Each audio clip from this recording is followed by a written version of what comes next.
guys, welcome back to Messy on Purpose. I'm Heather, Fylisha. and we are so excited for our guest today. It is the Miss Ashlee Gambino, aka the Mob Wife. That's me. That's you. We are so excited to just kind of talk to you and hear about your story. Thank you for having me here. I love coming on all Thank platforms you. to spread awareness and Yeah. story with everything that's been going on. Yeah. So, why don't we start with the beginning and then just kind of work into whatever you want to tell us? Okay. I'm now a retired professional fighter, actress, and I'm now an advocate for PAH, which is an incredibly rare disease that I was diagnosed with and almost killed me, and it took one of my daughters away from me. What does it stand for? Like, what's the full name of it? Pulmonary arterial hypertension. Okay. Yeah, and what happens is the arteries in your lungs will constrict, get tighter, and in turn it puts pressure on the right side of your heart. The right side of your heart is what pumps blood into your lungs. Mm-hmm. So when they found my condition, the right side of my heart was twice the size as it should have been due to the condition. And if I remember right, you were pregnant at the time that you found out. Pregnant. Yes, and that can actually make PAH a lot worse because when you're pregnant, you have a higher blood volume, and so your body's working harder. Not to mention everything's getting moved around in there, all that good stuff. Yeah. Did the activity, like heightened activity of being a fighter, did that contribute to it too, or? I don't believe that being a fighter contributed to it. I'm actually in the idiopathic group, which means they don't know what caused it. When I first got diagnosed, the doctors did ask me several times if I took steroids or the COVID vaccination, which the answer was no to both of those. In retrospect, honestly, I kind of believe that fighters should be able to use a certain steroid, and I wish I would have had access to it, but I didn't. So I can't blame it on that.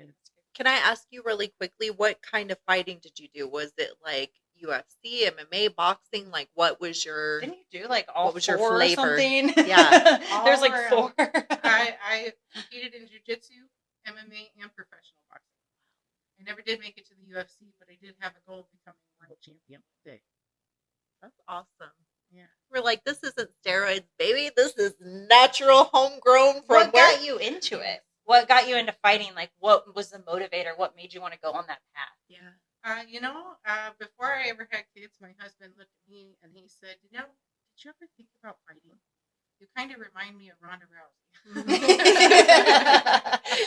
When you got it, you got it. That day, I went to the library to look into it to see what it was all about, the female fighting side, you know what I mean? And I decided to try it. It turns out I was very good at it. Just a natural gift. What'd you start with? I first started with a gym. I went to a fighter tryout and made it, and they called me Scrappy Ashlee Gambino. what type of gym was it? Was it just a regular boxing gym, or it was an it MMA gym? Oh, it was an MMA. Okay. Yeah, and things didn't work out with them, but that's okay. That's kind of what happens with jealousy, and when the best fighter there is a female, it is what it is. So you whooped that fighter, is what you're saying? I wouldn't say I whooped her. I was only there for a short time, but I started getting really good really fast. And it was a threat. I don't know. She just, I guess she was threatened by it. Yeah. Was it just like drama that brought you out? Kind of. Yeah. In short. So where'd you move to from there? What'd you do? Well, we actually did some stuff in our home. We invited a lot of people to come and train with us and teach them beginner boxing. And it started making a pretty big impact in the community. Yeah. I didn't realize how big of an impact until one day I was at an orientation for one of my jobs. And they were introducing everybody. Everybody was introducing themselves anyways. And I was sitting in the back because that's what I do. So I got skipped over. I'm not saying anything. I'm just here to make money. I don't care. I'm not here to make friends. And then this guy walks in at the very end, and he sees me in the back, and he points me out. And he introduced me for me and said that he respected what me and my husband were doing for the community and how much of a difference it was making. So then I realized how important it was what we were doing. So when was this that you started that? That was before we moved to Las Vegas. That was in Ohio. Okay. What, like, how long ago? Just to kind of grasp, like, the time frame. Around 8 years ago. Around 8 years ago. Okay. Yeah. Yeah, actually a little longer than that because it was before I had my daughter, so around 10 years ago. Okay. Makes my daughter And I 12 can now. see, like, where at in Ohio are you from? We were living in Worcester, Ohio at the time. I don't even Yeah, it's a small town. know. Okay. I was born in Akron, so if you Okay. might know where Akron is. It's around that Okay. So what brought you to Las Vegas? Was it the Opportunity. fighting circuit? area. Yes. Actually, on our way to Las Vegas, I was fresh off of an ACL surgery. Mhm. The ACL is the ligament in your knee and main ligament that tears pretty often in athletes. Mhm. And I've had both of my knees reconstructed now. Oh. I was on my Oh. second knee reconstructing on our way out to Las Vegas, and we came out here for opportunity. It was my husband's idea, mostly for fighting, but ended up stemming into other things like acting and whatnot. Mhm. Yeah, there's a lot of opportunity to try different things out here in Vegas, which Yes, is there is. really, really cool. I mean, especially Yes. being from the Midwest, like we know there's Not nothing unless there. you want to work in a factory and be normal your whole life. Exactly. We don't want to be normal. Exactly. We don't want to be normal. We do not want to be So- normal. Right. How long did you do it in Ohio with like the community and all that stuff before you? Let's see. I started training when I was 21. Had my daughter at 24.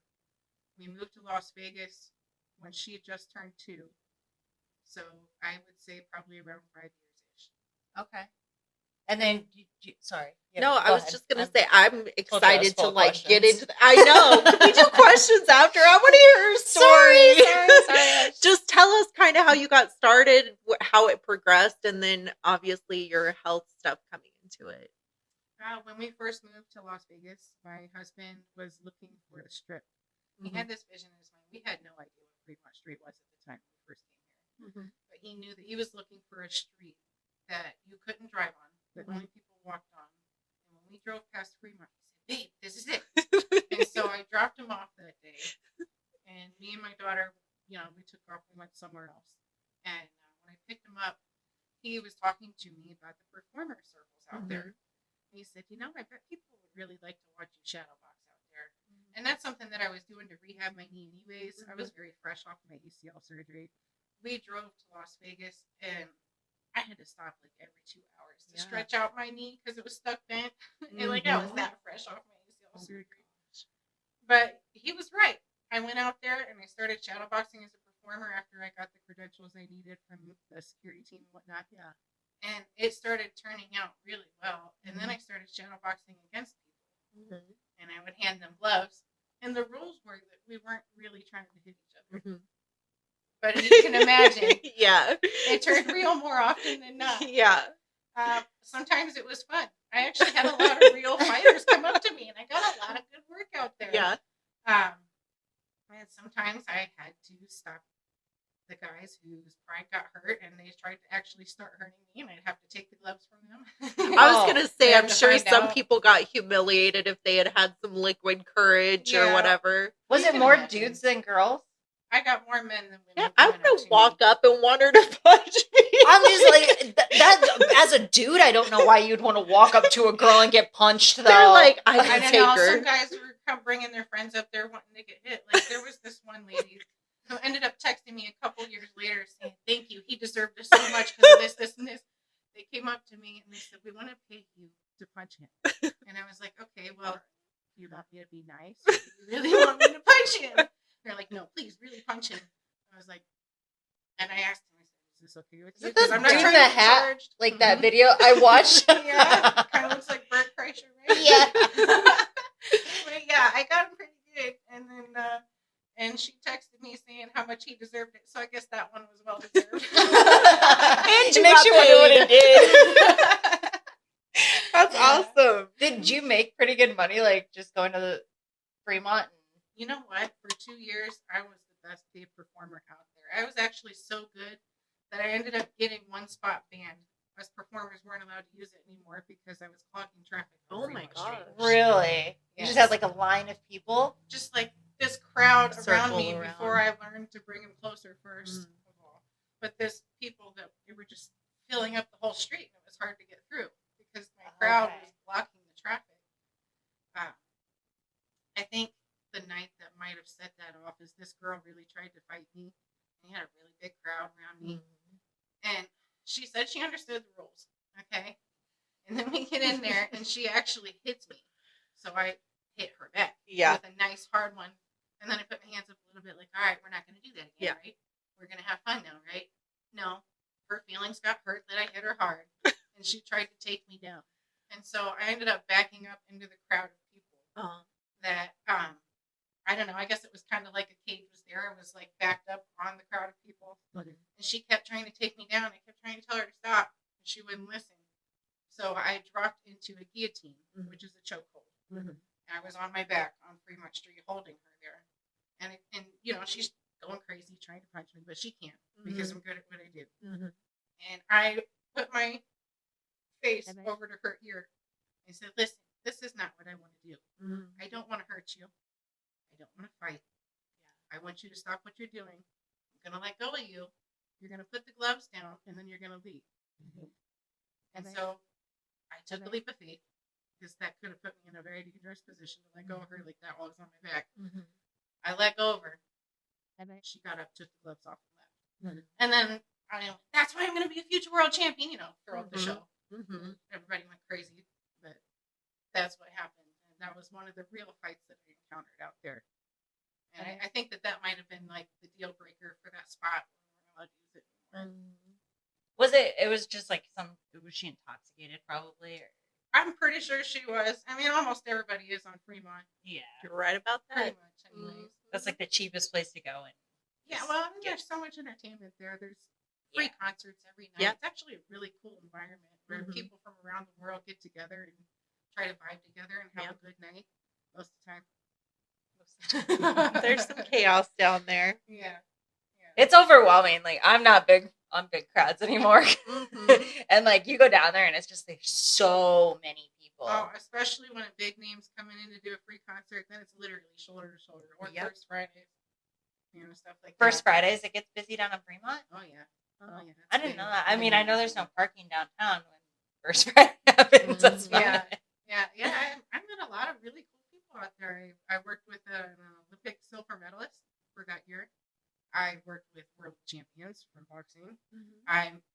Nick Diaz came up to me one night after I got done dealing with one of those guys that I had to deal with. And I finished setting up and I turn around and he's right there in my face.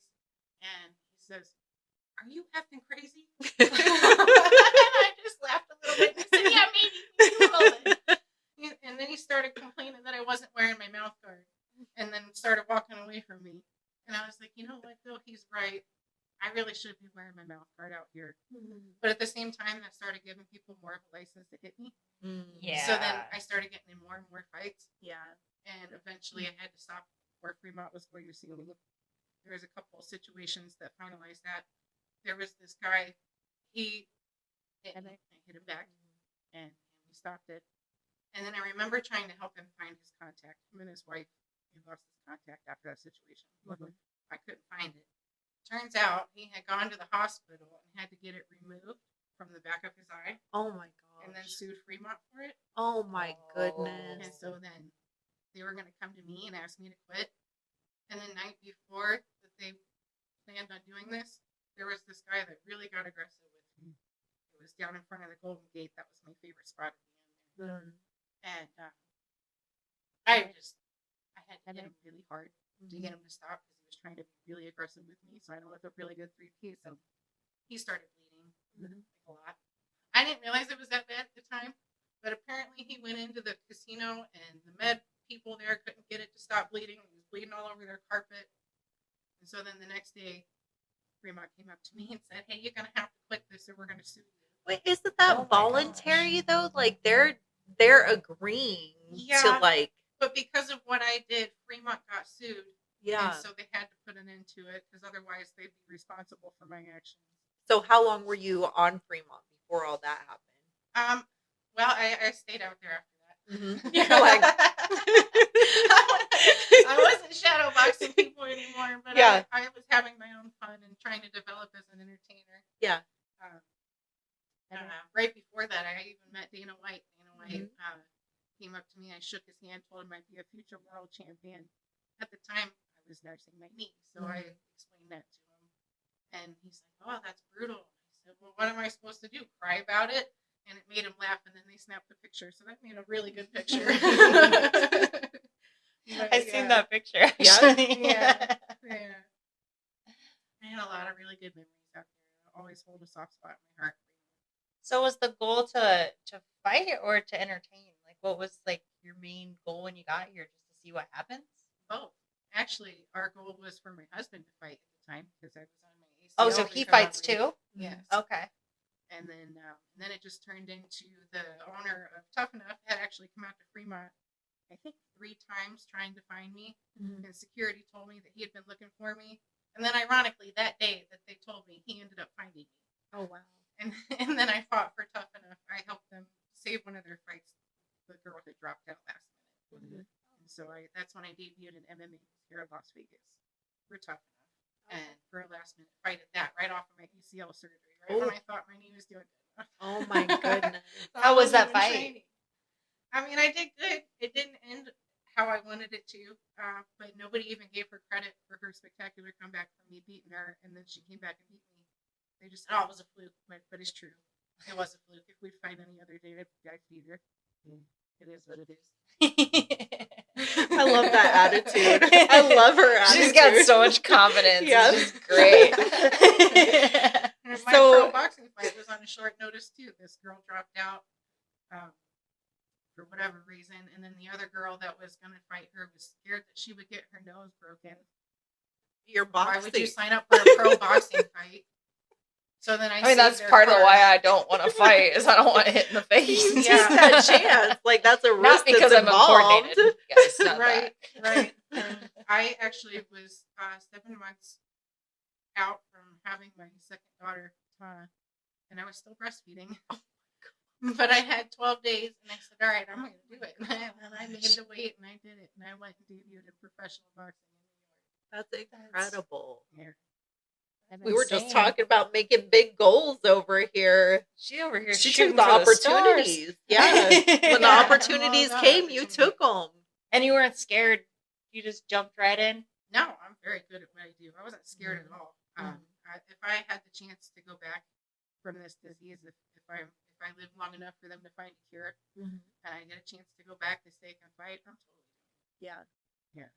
Okay, You so tell let's you get love into that a little bit. Like, you Stop were the pregnant. waterworks already. No, they haven't started yet. Shh, don't embarrass me. I have a tissue right here. You're over here telling me you were just gonna let her beat me up and walk away. So You deserved it. Hey, I don't beat you up unless you give me a reason. She got your name wrong, Ashley.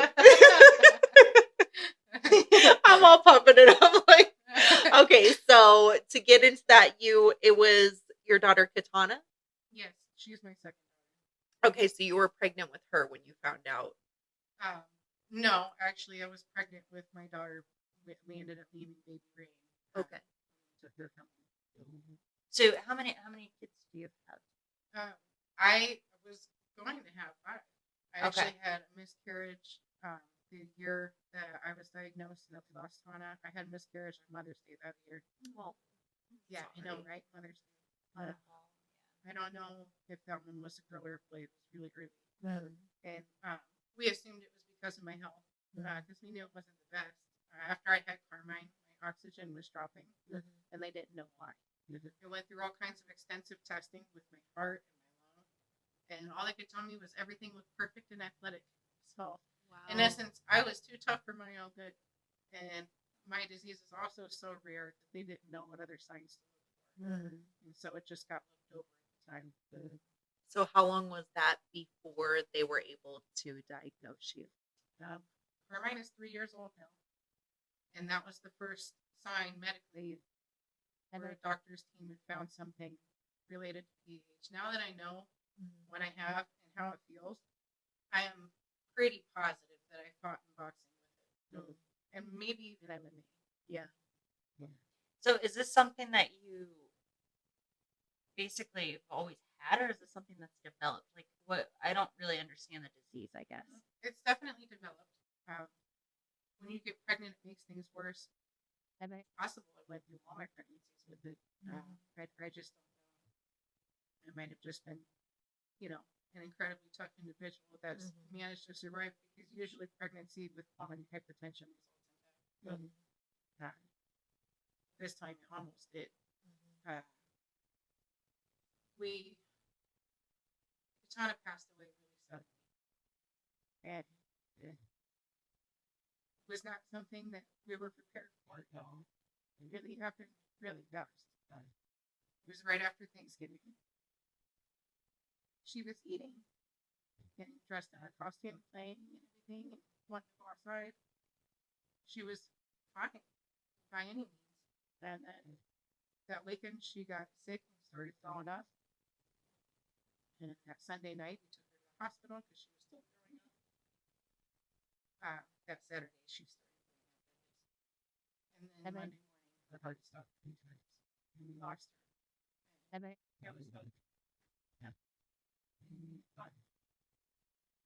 And at the time, I was on crutches because I was pregnant and my knee completely blew out of nowhere. And they couldn't do anything about it because I was pregnant. So I was just going to wait until after I had my baby. Probably get my tubes tied. Have surgery on separated abs, which I have. Not due to pregnancy. Unfortunately, sometimes your abs don't go back. And get surgery on my knee again and go back to fighting. That was the plan. And then everything happened with Tana. And my husband brought us back to Ohio for the funeral. That's where most of our family's at. There are actually only 3 facilities in the country that handle pulmonary arterial hypertension. They're in California, Arizona, and Ohio, in the Cleveland Clinic. And while we were in Ohio, I don't know, I knew something was wrong, but a lot of us were kind of blowing it off on grief. And, pregnancy. And right after Christmas, I just really, really felt like I needed to get checked out. Excuse me. And so I had tried to go to the hospital, and then they sent me home and said, there's nothing we can do for you, you're fine. So I tried to go again. And they sent me home and said, there's nothing we can do for you, you're fine. They wouldn't even give me oxygen. I was begging for oxygen. I thought that might have been my issue. I had to take like 3 or 4 breaks just to get up one flight of stairs. I was doing really bad. My oxygen would drop down into the 80s from walking one room to the other. And I knew that couldn't be good for my baby either. Yeah. Like she had to be feeling that somehow. And so I tried again. And they almost sent me home again. And this time, I finally provoked the oxygen drop for them to send me to another hospital, which was Akron Hospital, to take a closer look at me. And then they almost discharged me too. But then, luckily, there was one good doctor that looked at my echo, an ultrasound of your heart. Yeah. And he noticed the pulmonary hypertension. You can't get an accurate reading of the pressure in your heart unless you do a right heart catheter. So you can get like an estimate in an echo, something like that, but it's so inconsistent. I mean, it's never going to tell you your actual pressure. Yeah. And so they had to stick a cable down in my neck and into my heart in order to get the pressure, and that's how I was officially diagnosed. But I was very, very much on the end of my tail there, and it's really a miracle I survived. They really didn't think I was going to make it out of the hospital. I had to make the hard choice to lose my daughter because I just wanted to wait. I said, I'm tough. I've made it this far, right? Let me just wait until she might be able to sustain in the ICU or something like that. And they didn't feel like that was a possibility. They felt like even a week later, I would have been passed away. She would have just been suffering, passing away too. And so I had no choice but to let her go. And they took her. I lost both of them in the span of a month. And almost lost my life when they were taking her. My heart stopped. They had to sit me up to make me breathe. They said my whole face was blue. Right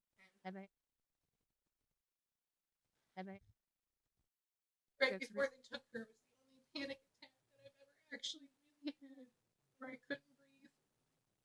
I just really didn't want to do that. I really didn't want to do that. But I had no choice. I still have 2 other kids and my husband that are needing me. And so I had to try and fight and survive. And I did. And I stayed as stoic as possible because I knew I needed to. Every time I get into these crying fits, it can't be good for my heart. And so I used my skills from fighting to calm myself and to be as stoic as I possibly could.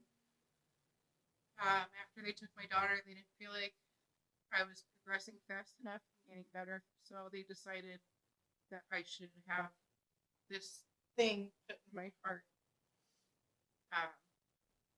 It's the best medicine they have at the moment to help relieve symptoms of pulmonary arterial hypertension.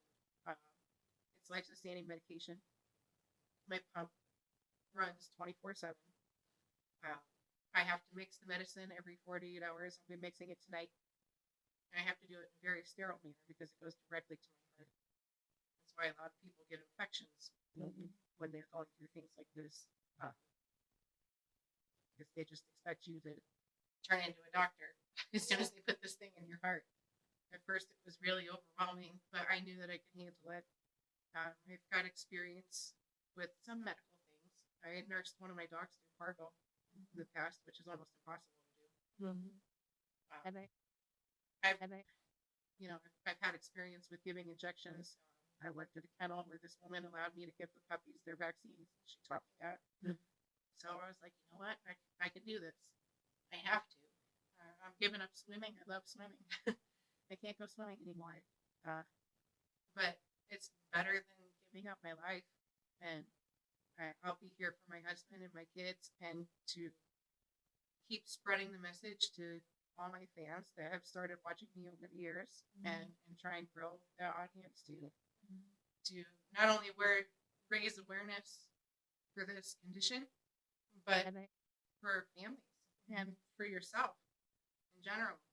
We all have to be tough. We all have to be tough to live in this tough world. And if we're not, we'll easily get walked all over. Or walked all over as a community. We all need to band together and get out of this horrible, slippery slope of negativity that we've all fallen into with this social media stuff and pull back out and be more positive so that we can progress as a human race in general. It's always been my message, not just because I got sick. And well, you were tough before you got sick. That the toughness is what got you through this. Actually, that's the reason I wanted to become a world champion, so that I could gain the position of influence to spread that message, to do and be better as people in general.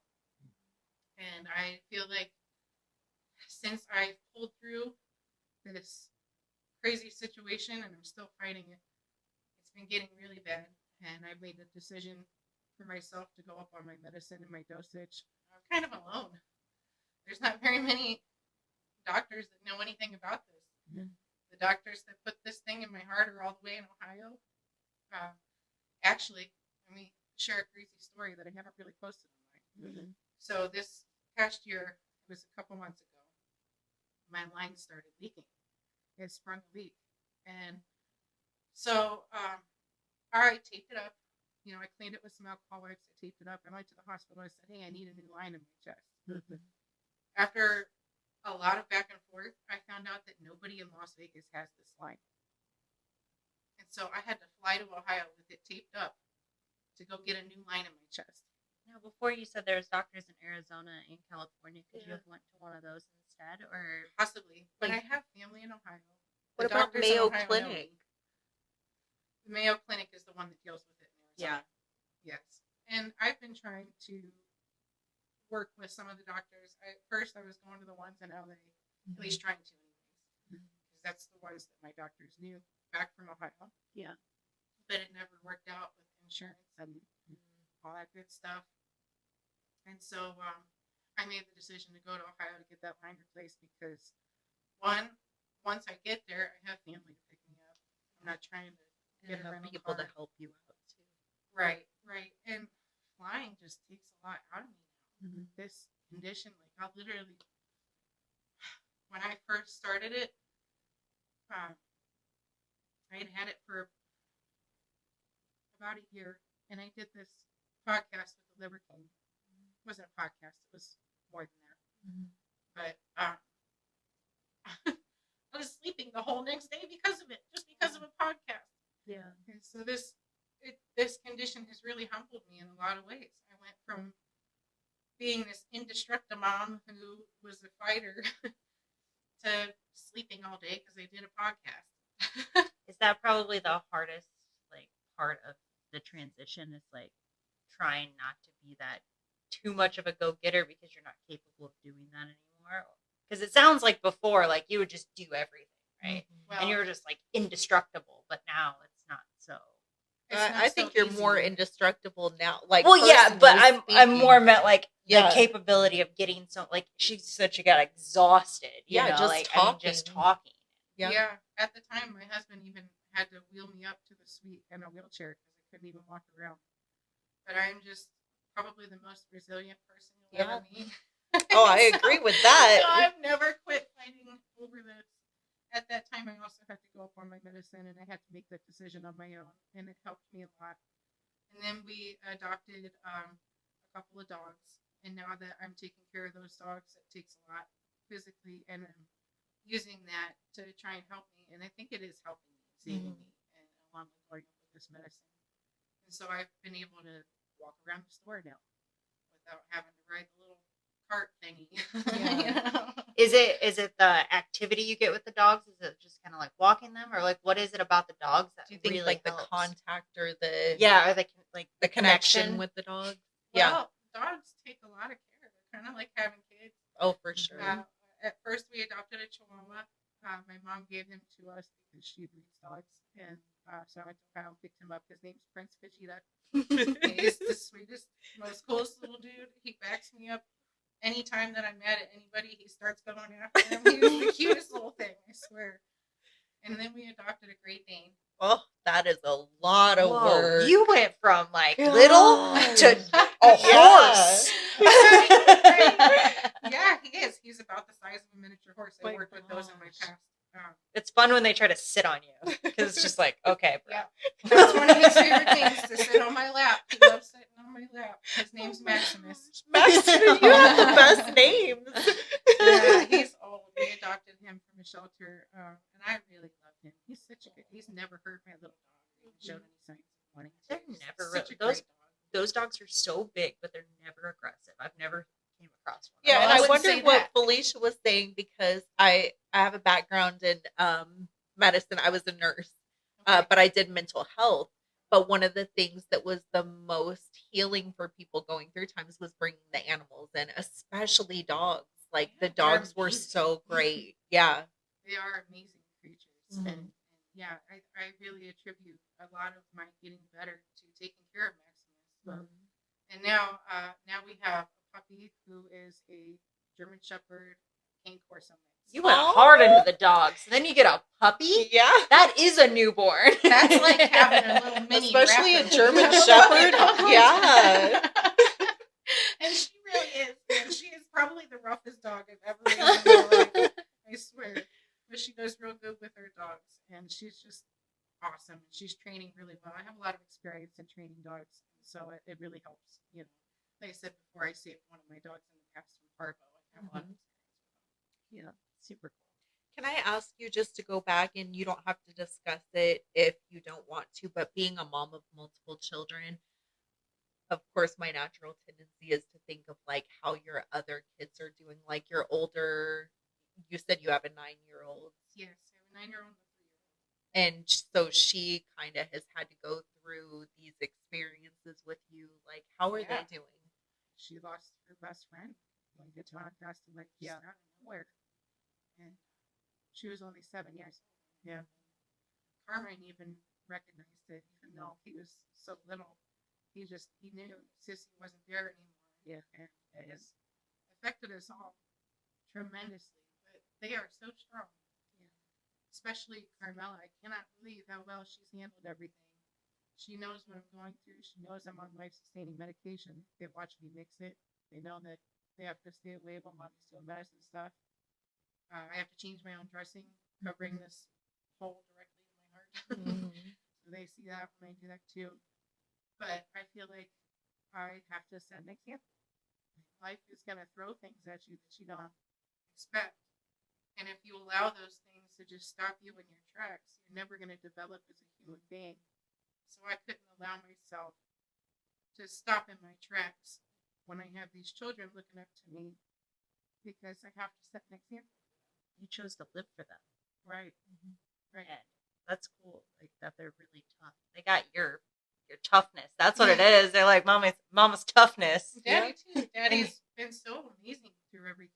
He's really just like, at first I couldn't even do the dishes. I was so bad that I couldn't even do dishes. He literally took over everything. He's the reason I'm still alive today. So does he still fight?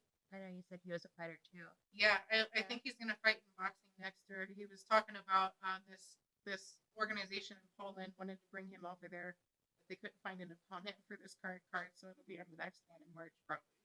That's cool though. He's still doing it, and Yeah, it's probably at least still something you're both passionate about, and at least somebody's still able to work towards something. And yeah, and while I can still train my kids to an extent, Carmine's always asking me to teach them how to do push-ups. So a proper push-up. Right, a proper push-up. Yep. I'm not teaching them the sissy push-ups. I'm Exactly, teaching them a real push-up. are you gonna put them in like training and stuff as they get older? And Yes, I would like to put Carmela in some boxing and jiu-jitsu, and I'd like to do the same thing with Carmine. I'm not going to force them to compete. Yeah. If they want to, then I'll support it. I have For a question about that, because did you say your daughter that passed away, she also had the same condition with her heart? No, her condition was also incredibly rare, though. It was acute leukemia. It's so rare. It's like getting bit by a shark and hit by lightning at the same time. Wow. Same thing with my disease. It's so incredibly rare. It's so rare that they didn't even have a line for my chest here in Las Vegas. So they don't, because this is something, because I don't know about this condition, even going through nursing school and stuff, I don't feel like I learned about your condition. Obviously, I know how the heart works and everything, but your condition is something that is extremely rare. You said it was something that developed over time, so they're not worried about that being like a genetic, like it's something that can be passed down to your children, or it can be genetic, but in my case, they haven't called it genetic because it's never happened to anybody in my family before. Okay. I don't think it's genetic in my case. I feel like there's an explanation that just hasn't been found yet because it hasn't been studied enough. Yeah. All my nurses that I've interacted with since I've had this condition have never heard of it. Yeah. Even the nurses in Cleveland Clinic. Uh-huh. When I went to Cleveland Clinic to get this line replaced, I had to put a new mix of medicine in my pump because they don't want to put the same mix on when you put the new line in. And so when I was doing that, the nurse was like, "Not much." Yeah. Because I have no idea what this is. And so it made me realize soon I'm going to be creating a tutorial online. I was gonna say that'd be incredible and For informative. not only the dressing, because the emergency room guy, when I was thinking, almost ripped the cord out of my heart because he didn't know what he was doing.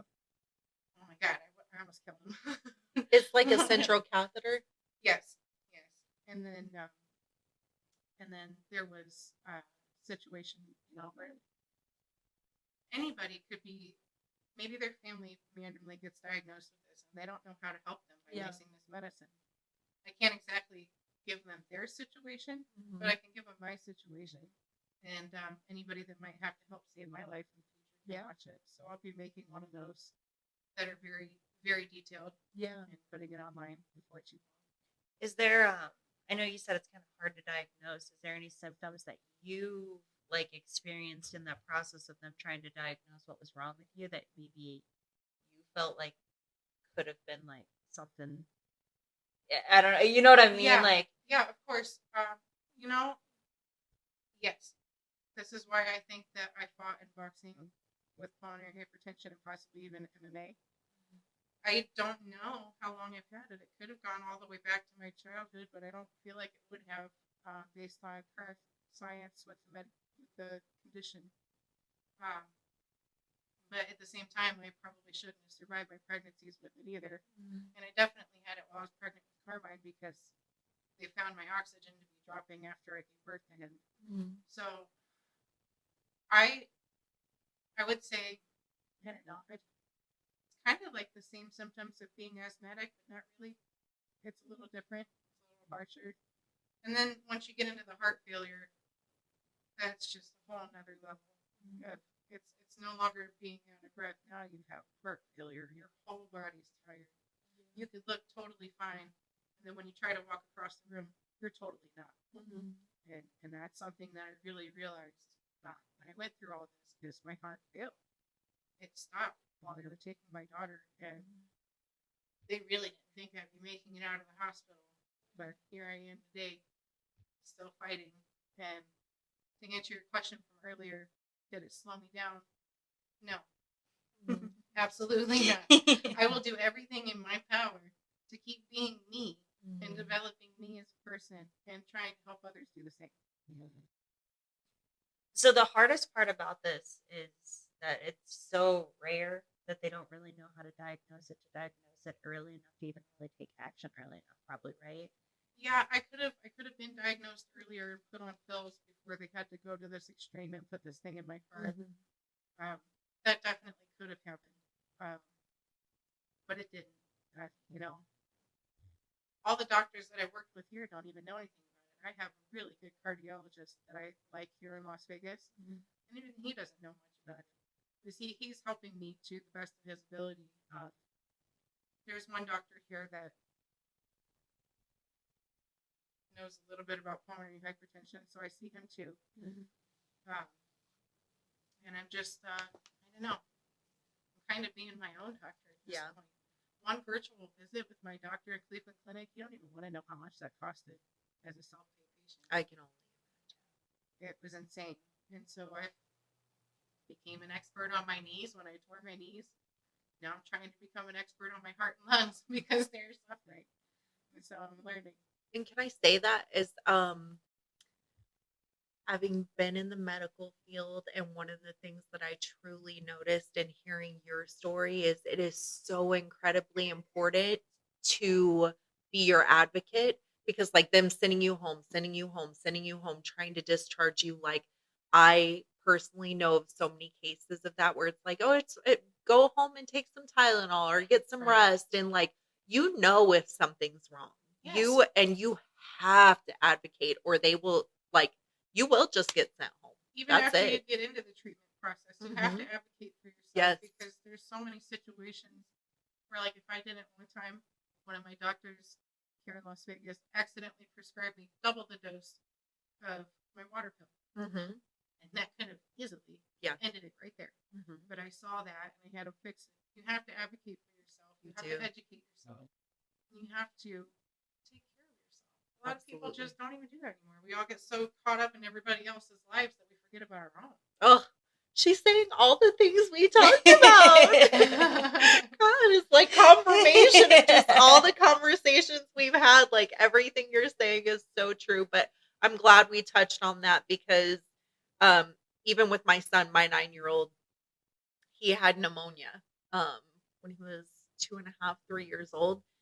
We took him to urgent care, the emergency room, 3 different times. They would send him, it's just an upper respiratory infection. And I went back and I was like, you've got to do a chest x-ray. This is not normal. This is not normal for him. Then they come out and they're like, oh, he has double pneumonia. So had we not, because same thing, we were checking his pulse ox, it was dropping down into the lower 90s. You could see he was having a difficult time breathing. And I was like, this is not an upper respiratory infection. But they were so quick to dismiss us, to get us out of there. And yeah, everybody's just so quick to just hurry up and do stuff. We need to slow down let's get them out. Yep. You're right. So Why I are you in always the healthcare push. field in the first place? To take care of people. Yeah, to help not people. To dismiss them and say, oh, you're all right. Yeah. Well, there's a lot of politics and money behind that. Oh, so I know all don't about get that. me down that. I We'll know start all a about snowball that won't stop. That's why I haven't been to the California doctors yet. politics. Yeah. And that you saying you were like a private pay for even the virtual visit and stuff. Yep. It's crazy. Like with this condition being something that's more rare, is it more difficult? Like on the insurance side, like getting things covered and Cleveland Clinic is really good at what they do for fighting to get my medicine covered. Yeah. So they didn't even let me out of the hospital until they got that taken care of. good. But when it comes to taking care of myself after that, I mean, I'm kind of on my own. Yeah. And a lot of people are too. Mhm. Even with stuff that's less serious or maybe just as serious, just a different situation. Yeah. That's why it's so important for us to advocate for ourselves and educate ourselves. And there's so many resources now, right? You just talked about making a video. There's, I mean, not to say for yours, there probably isn't because it's so rare, but there's people out there that make YouTube videos all the time talking about their experiences and things and This is true. educating and I want ways to find look. things. I'm just gonna throw stuff under the bus right now and just completely throw this out there. We learned some of the skills we learned in nursing school through YouTube. Like Yeah. they would have us watch videos on different. Sorry, Yeah, I'm putting it out there. YouTube. They would like wound dressing. What she's talking about, having a sterile field and stuff That like was that. all- Like we would watch videos on how to do that. That was public knowledge. Like you can learn a lot, but you have to have the resilience to follow through with it. Like the fact that she's doing sterile dressing changes on a central catheter is incredible because there are medical personnel that cannot do Yeah. that. Yeah, I just did it this morning. Oh Actually. my gosh.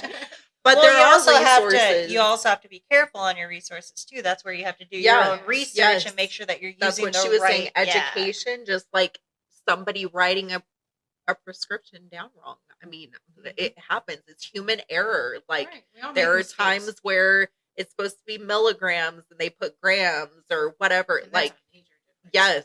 So her being able to catch that, like, yeah, you have to stay on top of it for yourself and for your family for sure. Right, and circling back to those YouTube videos, they can be great, but they can also be horrible. There's a lot of Mhm. people out there that have this misinformation. They think it's funny to spread. Oh yeah. And it's just not.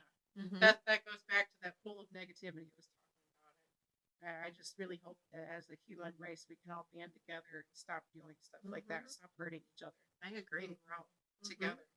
I think like at that point you have to really just kind of find the right information, right? You Mhm. need Right. to do enough research that you are watching the right information. You choose the video we click on, right? But you can also look up additional information to see if that's valid. Oh, Yeah, if you can absolutely. find it. There's a lot of filtering going on the internet right now where it's very hard to find information. Not like when we were kids, it was a lot easier.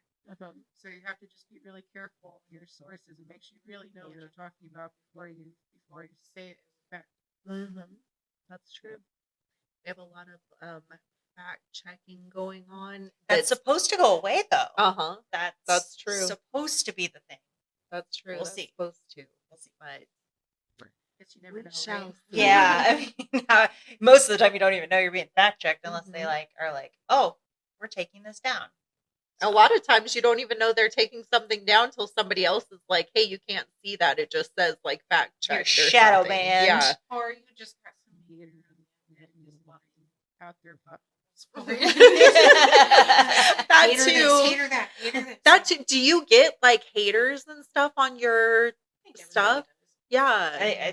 It's like almost, I don't know why, but it's like human nature. Like they just like that's where it all comes from. It's easy. To It's me, easy. Yeah. I've You're hiding. used this analogy to talk to my husband about this. I feel like social media is kind of turning the world into a big high school. Oh, It yes. is the drama, the competition, the jealousy. Yep. Right. You're right. And and hating on each other. You know, Mhm. like bullying. Like Mhm. if we could just get over that as people, we could grow so much faster and Mhm. easier. I hope that one day people will get this message and start changing. Even those that have been like the most negative in their life, there's still an opportunity to turn around. Absolutely. My dad's one of those. Just negative all the time. I It's- swear, you know, every it's time he hard calls not me, to I be know it's gonna be sometimes. bad. Right? Oh, I got some bad talk about you. I know how that is. There's this one family member. She always knows everything and shit. If she's calling you, there's probably something bad that happened. or it's an exaggerated bad thing. That happens a lot too. He likes Right. to exaggerate. And that exaggeration Aw. thing. And even when I make my tutorial for YouTube, that's for my situation. Everybody has to realize, like, if they're watching a tutorial on YouTube, they have to take that and decide what bits of information they want to take from it to use for their situation. That's kind of what I did with my MMA career. I never really had a home gym. I trained in a lot of different gyms, and I had good relationships with all of them. I loved going to all those different gyms. But I took little bits of information from each one of them to develop my style, and I feel like that's part of what made me so good at what I do. Yeah, you kind of embraced all of it. Right. But what you're saying is true because we talk about it in this podcast because we talk about relationships, being a mom, being married, being divorced. And it's like these are just our opinions and perspectives. You take what you want and leave the rest behind. Like Right. we're not trying to say our way of thinking is right about anything. Yeah, No, half everybody's the got time. an opinion on everything. Mhm. I like to remind everyone, I don't know what I'm doing most of the time. I'm just doing it and hoping for the best. But you know what? At least you're doing it. Yeah. There's a lot of people that aren't doing anything, and then they're just sitting here. They'll be hating the on first everybody else ones that's that'll doing write. something. Yes, they're the first ones that are typing out comments Being to little you, and you're like, keyboard warriors. yes. Yeah, I know. But even those keyboard warriors, they have the opportunity to be and do better. Yeah. And then hopefully one day I'll reach some of those keyboard warriors, and they will do better. I think a lot of those people are the type of people that have nothing going on. They're not trying anything new. They're sitting at home. They just got off their 9 to 5. They're miserable. They ate their crappy dinner and now they got online to just be bored and say whatever they want because it's behind a screen and nothing's gonna happen. No accountability. Yes. We should all be held accountable for even anything that we do online. Yeah. I think that would help change a lot of things. And you're not wrong, but we also don't know what anybody's been through. Maybe they have been through more trauma than I have, and they just hate life now. Yeah. I don't think that's an excuse either. No, it's not not an an excuse. excuse. Everyone Look at has how hard trauma. they think. Yeah. Everyone has trauma. Granted, Right. yours is a heck of a lot worse than anything I have. But But we all have we our own all stories. have our own Yeah. story. We all have our Yes. own traumas, and you choose how you come out of that trauma. Exactly. It's true, but there's a lot of people that do struggle with mental health because of traumas and based on how badly their trauma or how bad their traumas were that maybe haven't had access to help or haven't gotten help, and they respond completely differently than somebody like you or I that is like we're chemically balanced. We know how to regulate our emotions, and sometimes hurting other people and attacking other people is how they deal with it. I still don't find that an excuse, though. There's resources out there I now. see what you're talking about, though. I knew that was a thing, but I've studied psychology a lot. I studied human psychology a lot while I was out on Fremont too, Yeah. and there was Just this being one on individual- Fremont was a study in human psychology. Yes, very much so. Yep. But there was this one situation where I watched a family friend have a complete mental breakdown. He was the sweetest person that you could ever meet. And then out of nowhere, he just completely mentally breaks. Yeah. And was found talking to Halloween decorations by the police because we couldn't find him. He disappeared. Yeah. They were looking everywhere, and then the police found him talking to Halloween decorations because the people that lived at that house called the police. And I never experienced watching a mental breakdown until that happened. So that really does happen. It's a possibility. I'm not saying that doesn't happen. I mean, that's part of a lot of our homeless problem is we got rid Yeah. of the mental institutions that used to take care of those people, and now they're it's out on the covered by street. insurance and stuff. And- a lot of people and don't have it. it's Yeah, when more- they run out of funding, they just kick them out. It's that, and then it's also the mental health that everyone talks about. They just go to therapy. Like that's what we like drive to now. Just pay for therapy. But some of these people need more than therapy. And a lot of those people can't even afford therapy. yeah. It's expensive. So Yeah. it is. I It's had to expensive when to I have went through therapy. marriage counseling, our insurance didn't cover it. I had to pay for each session, and it like if you're a normal person, you can't afford that just to like go sit down and talk to somebody and then ask you questions. Like Mhm. there really isn't a lot of concern for the mental health side of it, and I'm not just talking about somebody using that as an excuse, like, oh, I've been through some shitty times, so now I can be a shitty person. But there are people, especially like our veteran community and stuff, that they really need those resources and they're not getting it. Big part of You're the very homeless right. problem too. You're very Like right. there's a lot of veterans Oh, that yeah. are homeless Yeah. because of their mental mental state, health. and they weren't able to live in the world that we live in because of what they've been through. They get no decompression coming back from war zones and stuff like that to be like put back into regular life after seeing some of the stuff they've seen and going through some of the things that they've gone through. And I mean, how many of them have PTSD? A large majority of them, and they're not getting any help. I've known the quite a military is few like, that need help "Thanks." still, and they're Yeah. not Okay. okay, and someday they might snap. You Yeah, know your what I time mean? is done. There's one guy on Fremont. It was after I was done shadowboxing. I didn't even bring a second pair of gloves out anymore at this point. I was Mhm. just using my MMA gloves to entertain. Yeah. I would like fake throw punches at people. One day this guy like thanked me for not kicking him in the face because I was just very good at pulling Mhm. punches and kicks. But this one guy, I wasn't even like really acting like I was gonna punch him. I was just like kind of like slowly swinging towards him, trying to get his attention, and he just went off on me. And he was like, "Don't do that. I have PTSD." And like, I really thought I was about to get in a fight with that ex-soldier. Mhm. Like, he really went off on me, and I like it really was an eye opener to the possibility of PTSD and Mhm. things that can happen with people. And yeah, it's a real thing. And PTSD is so commonly associated only with veterans or soldiers. PTSD is for anybody that's been through a traumatic experience, Right. like post traumatic stress disorder. That can be assault, sexual assault, health problems, losing a family member. Like, there are so many. I think it was like when I was researching it for my job, 80% of people with PTSD are undiagnosed. I can imagine. Even getting in a car crash. can cause Mhm. PTSD. Yeah, for sure. And then you just have so many other mental disorders that people have that are untreated or unhelped. That are and- being see- treated with drugs, alcohol, Yeah. and other things. Which Self-treated. Mhm.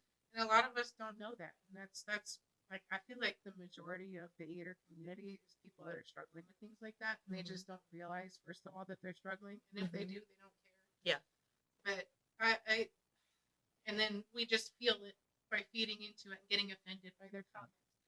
But that's why you just put up that wall, and you're just like, who literally ignore them. cares? My block list is a mile long. I swear. I don't even block. I just I just block everybody. I know I should probably stop because it would give me more of an audience if I didn't. But my thing is I just don't like reading comments. yeah, Because I of that. stopped reading comments a long time ago. And I was going to say, in your situation, having conditions with your heart, it's better for you to keep the stress level down too. So, yeah, and you would be amazed the nasty things that some people have said to me. And I'm just like, what are Really? you struggling with to be able to say something like this to a human being?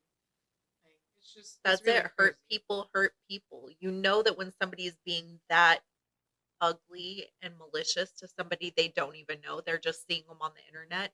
There's some deep rooted issues going on. Well, and then they just feel like they have this mask, like nobody's ever going to find out who they Mhm. are. And sometimes we don't, because right now we don't have enough regulation on our internet. Yeah. If we all had to register with our IDs and have our faces and our real names out there, I bet you anything, a lot of that hate would stop. Yeah. most of the people that are trolling on social media don't even have a profile. No, picture. it's like a Yeah, they just stock have some account. stupid picture. Yeah, Yeah. it's some No dumb picture. name and like a fake picture, and you're Yeah. like, Well, you're sitting here posting things with your own name and like Being the vulnerable. yeah, and you're putting yourself Yeah. out there, and then they like just try to put you down, and it's just messed up. yeah, And the biggest issue with it is like it ends up hurting some people. Yeah, Like yeah, like not yeah. everyone is strong willed and can just ignore it. That's Yeah. a serious problem. A lot of Mhm. people have been bullied into suicide Yeah. due to online issues. Yes. And people trying to be and being bullies online, Mm-hmm. whether it's with or without their face. There's some people that use their face to bully others into suicide. Yeah. And that's not cool either. So, question: since you both are parents, I am Mhm. not, and I would. I feel like I I keep feel like leaning I into you because I'm talking to her. I'm like, Put those away. but she loves them. so I don't have kids, and I think it's a good thing because I would probably kill someone over a child because I would kill somebody over like hurting a child that's not mine. Mama's And their instinct, really. so, Yeah. how do you? I mean, yours is only 9. I don't know if she's even online yet, but yours are definitely online. How do you deal with that if they get bullied online? Because that is a big issue with like young kids now. Is like it's so easy to bully compared to like the physical abuse and like the like torture at school and stuff like in the past. Now online you can go on and you can say whatever you want anytime you want, and half the time the kids don't even talk about being bullied. You know, bullies can get personal sometimes. Sometimes they don't. They just say mean, nasty things.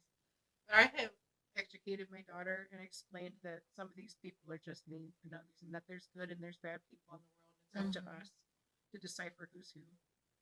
And I think that a message like that has really helped her a lot because she like sometimes I'll hear her playing her video games and maybe somebody says something stupid. Mom, I know they're just being dumb, mommy. So You she have to knows. prepare them to understand that just because these people are being bullies doesn't mean that you should take it to heart. first of What all. she said, and I also, I love my quotes. A mother's responsibility and job is to fill their child's bucket up so full that no matter how many holes somebody else pokes in it, it's still full. So for me, I think building them up from an early age and reinforcing them having a very strong self esteem and self confidence in themselves. It doesn't matter what other people have to say to them. I haven't had to deal with any of them facing bullying, I think, especially because my boys are so freaking big and like Her boys are giants. they're big boys. My daughter, you know how Nevaeh is. Nevaeh's like, if somebody doesn't like me, that's their loss. Like, she doesn't care. She is I all like her. about, she's just like, That's how I feel too. you're losing out if you don't like me. Like, you could say anything to her. You go, girl, you got a big old booty. She'd be like, I know, I got a big Thank booty. you. Like, she just takes it and like, you're not going to tear her down. But I think that's really important is you can tell them, there's mean, ugly, nasty people in the world, but how are they going to deal with it? Are they going to take it personal, or are they going to be like, Now like, flipping that around, how do you keep them from bullying others? That's a good question too. I feel like when you instill respect into people, it is huge. You have to respect yourself and others, and that is a major thing that I instill in my kids. That's actually I have wanted to for years. I wanted to go around to schools and do speeches, not just for the kids, but for all the staff and faculty too. I was going to make that very clear when I do this. And one of the main subjects I will be talking about is respect. And if you can respect yourself, then you'll be able to respect others. So the first step is to respecting yourself. Yes. And then you have to respect others. Because if we don't have respect in this world, then there's literally no order, and it's impossible for us to progress as humans. We have to respect each other. I don't know how to. Once again, like, I have been called to the school to pick Makai up because he got in a fight because there were boys that were bullying another kid, so he stepped into it. Um, Again, I think it's home training. Like, I think that they're depending on how you raise your children, they know what's acceptable and what they can get away with. Like, I'm very active in my children's lives. I talk to them every single day. We have conversations about what's going on in their life. And then I have to throw it back. Like, I feel like part of ours is the spiritual background that they have and the lessons that they've been taught as far as morals and, you know, loving other people and showing that kindness and respect to other people as well. Like, I No. hope I don't ever have to deal with one of them bullying somebody. You go to church, right? Mhm. Yeah. Do you go to church? Not necessarily. No. I'm just curious.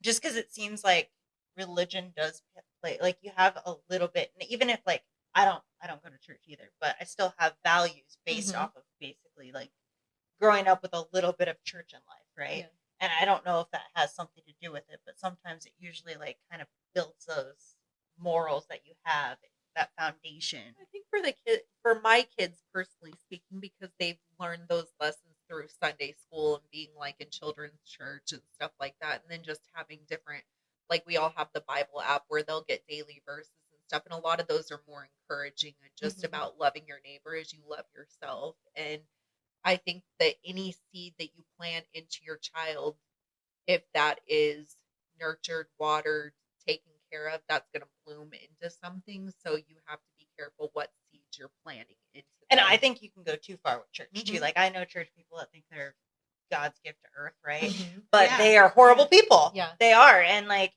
I was just like just on the values side of things, not necessarily church as like a whole or Mhm. like that it's so Well, no matter everything, what you but- decide to follow, as Yeah. long as you can build yourself a good base of basic moral values Yeah. and Mhm. respect for yourself and others, and that's Mhm. what's most important.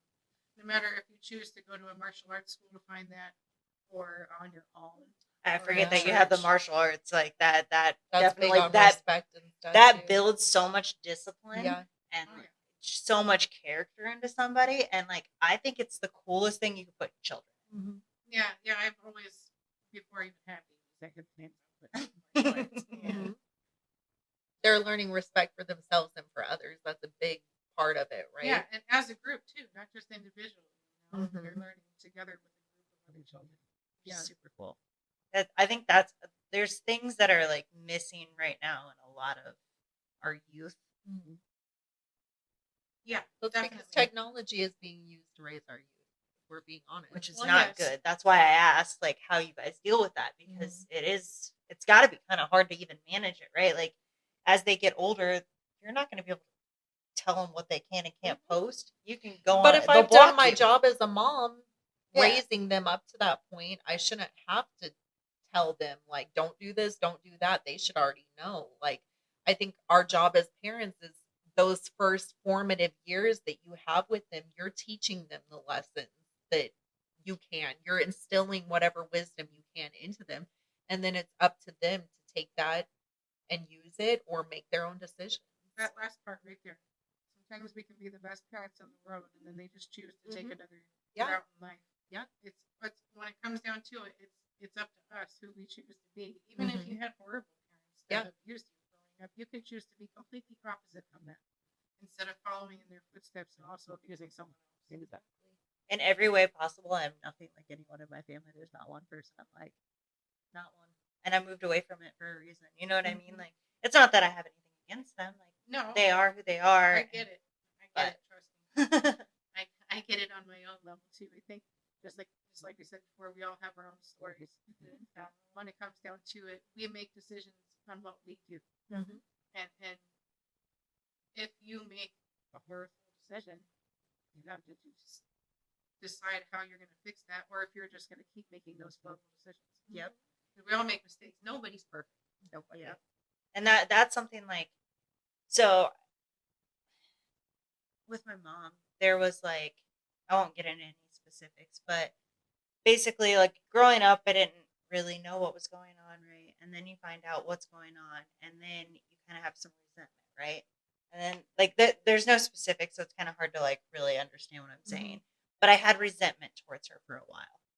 I still don't really speak to her. Like I Mhm. keep my distance and there's reasons behind that. But if now that I've like grown as a person, I've self-developed into who I am now. I understand, and I like psychology too, so I've read thousands of books, that's crazy. but anyway, I understand that some people If that don't even understand why they do things the way Yeah. they do things, and that there's a lot of they're doing the best they can in what they know, and that's how I see it now. I see a lot of people throughout my life that did the best they could with what they had and what they were capable of in the mind that they were in. Right. Well, I mean, that's all we can do, right? Is just be the best that we can with the tools that we have. Yeah. And continue to develop. Have to learn something new every day, right? There's a saying that you choose how to learn things, though. You choose ultimately how you're going to be as a Or person. lack thereof too. You choose not to. Right. And there's a lot of things that can stop us from making these choices. Like depression is a really hard thing. Sometimes it can make us just not even want to shower or brush our teeth. Yeah. But we have to decide to break out of that cycle and be better. I think a lot of that starts with taking responsibility for your actions too, because yeah, like you said, you could have did something wrong, but it doesn't mean you continue to do things wrong. You You choose learn to from go your that mistakes. path or that path. Yeah. Yeah. If that and you Absolutely. bringing or like being the parents and stuff, something you were talking about and her is like you were talking about situations with your mom. And I think that you can have the most incredible parents that do the best job that they possibly can, and their child grows up and murders somebody. And then you can have parents that are just should not have been parents from the get go and didn't do a great job, and their child goes on to be something phenomenal because it was something in them that was like, I'm not going to continue down this path.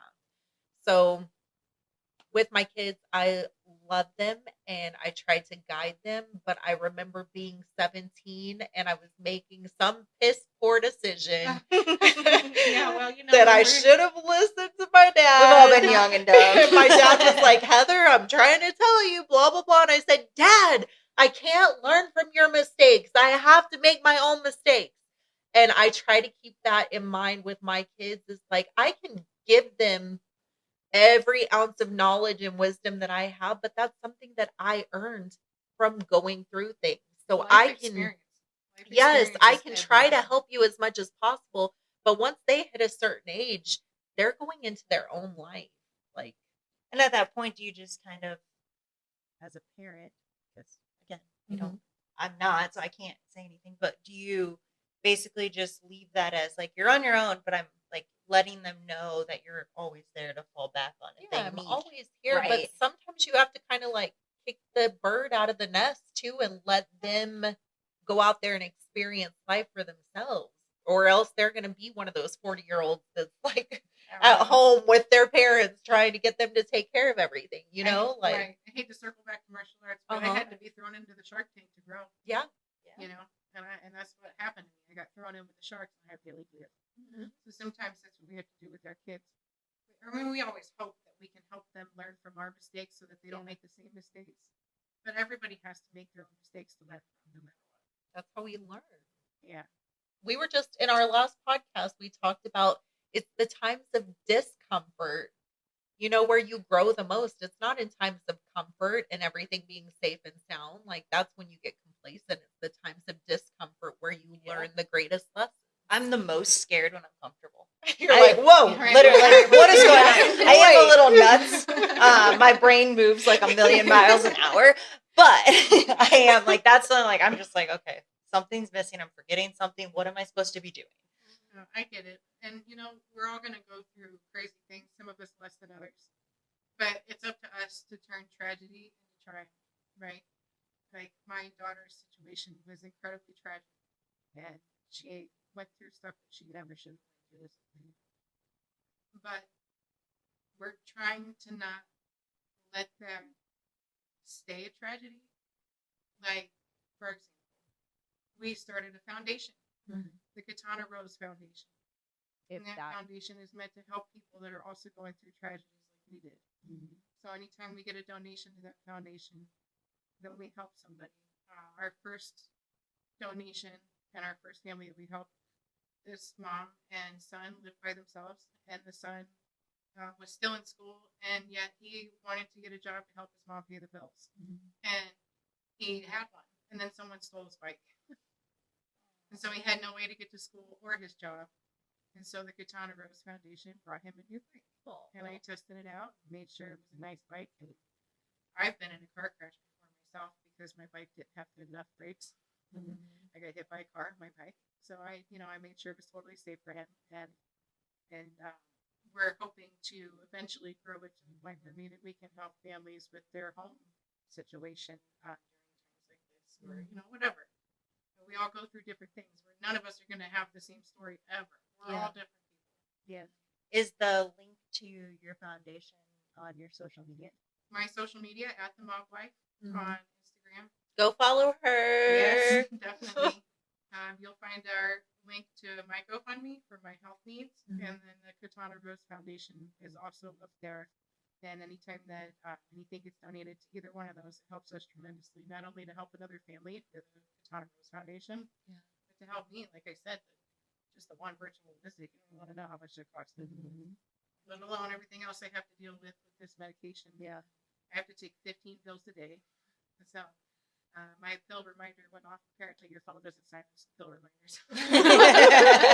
That's okay. Do you need to go do that? No, Okay. it's okay. It's okay. I can take it when we're done with the podcast. But It's that. and this pump, you might have heard it randomly going off. It goes 24/7. Something I have to handle too, and so I have a backup pump and an emergency kit and a thermal bag in my bag over there. It's something that I have to deal with. That I have to just bring with me everywhere I go. When I travel, I have to overly prepare. I can't check the bag with my medicine in it because it's too cold for my medicine. And just, everybody has their own hurdles that they have to get over. Those are just a couple of mine. I'm so thankful for you coming and sharing your story because I think it's very easy to get caught up in the things that are happening in your own life and make mountains out of molehills, essentially, where it's like, "Oh, this is so big, and like, how am I Even going if to deal it with is a mountain, this?" you have to find How to climb and get over that mountain. And I think hearing your story and it being so inspirational and from my mama heart, I am so sorry for what you've gone through. I don't want to start crying now, I but know, we got our tissues hiding. you are so incredibly strong as a woman. Like the things that you have been through, you are an inspiration. I hope that you're able to speak to so many people. I hope that it works out that you can get into the schools. If anybody is watching that can help make that happen, your story is one that needs to be heard by a lot of people. And the fact that you have continued to fight through all the adversities and things that have been thrown at you is so incredibly inspiring. Thank you. You know, that's why I started fighting in the first place, because I wanted to inspire people. And then even before I left the hospital, I was still inspiring people. I had a whole team of doctors come in right before I left and explain to me how I inspired them mentally, emotionally, physically, and medically, because they never should have survived.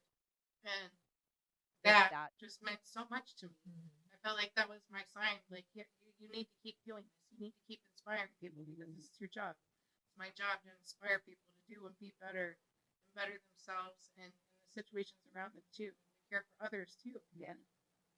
And your dream can still be accomplished. It might just have taken a different path and road than what you originally thought. It's definitely taking a different road than what I imagined. I never thought that I'd be on life-sustaining medication. Yeah. But I also never thought that I would be a fighter when I was a kid. It was just in my blood and I didn't know it. Still is. You're still a fighter. Oh, it's just a different way. Yeah. Before we kind of wrap up, because I feel like you guys are getting to the wrap. But what are your current goals? Like, what are you working towards? What do you want to accomplish in the next year? You're such a driven person, so I know there's goals, even if they're not fighting goals, right? So what do you have that you have planned that you want to accomplish? Well, I want to grow the foundation. I want it to grow larger than what it is now.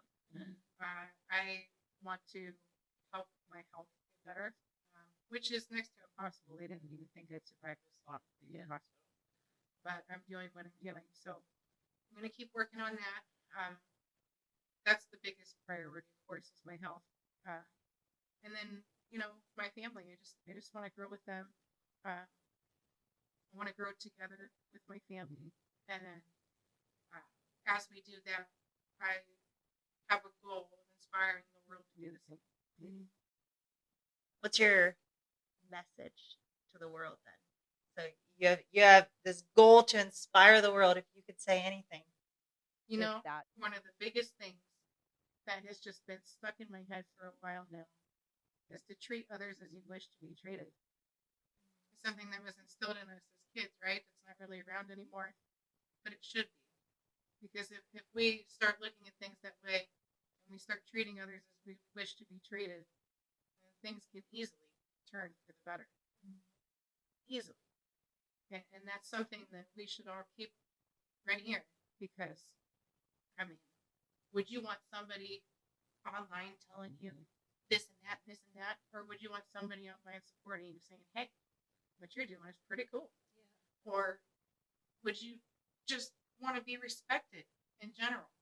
All the way back to that respect that I was talking about. Treat others as you wish to be treated. And don't take for granted being able to do things. When I first got diagnosed and came home, I couldn't even walk across the street. I was too tired. Heart failure takes everything from you. But even if you're not going through something like heart failure, just be grateful for what you have. If that Say you don't have any hands, but you can still talk. Be grateful for that. And use what you have to not only better yourself, but to better the environment around you. Love it. Well, we really appreciate you coming on. Is there anything else that you want to tell or say before we wrap up? Thank you for having me here. I love going on to all platforms, and I will keep doing it for as long as I possibly can. You probably heard me even getting out of breath on this podcast. But sometimes it's hard to even talk with pulmonary hypertension. But I don't know, something in me tells me I can't stop it, and so I won't. so beautiful. It's so beautiful. Well, thank you so much. Maybe for we telling can your have you story. back again. I'd Yeah. love to. Yeah. We This can was a just- good conversation. It I'd was. just It sit was with you great. for another hour and just I talk. know. I mean, Yeah, it was a great podcast. I know I Thank you ask so a much. lot of questions, but that's just my personality. Well, I love questions. I love answering questions. I love talking. I was gonna say normally I'm the talker, but I've just been so like, And I'm so enthralled. engaged that I just keep coming up with more questions to ask. Yeah. Like I could have asked you probably another 30 questions just on your husband.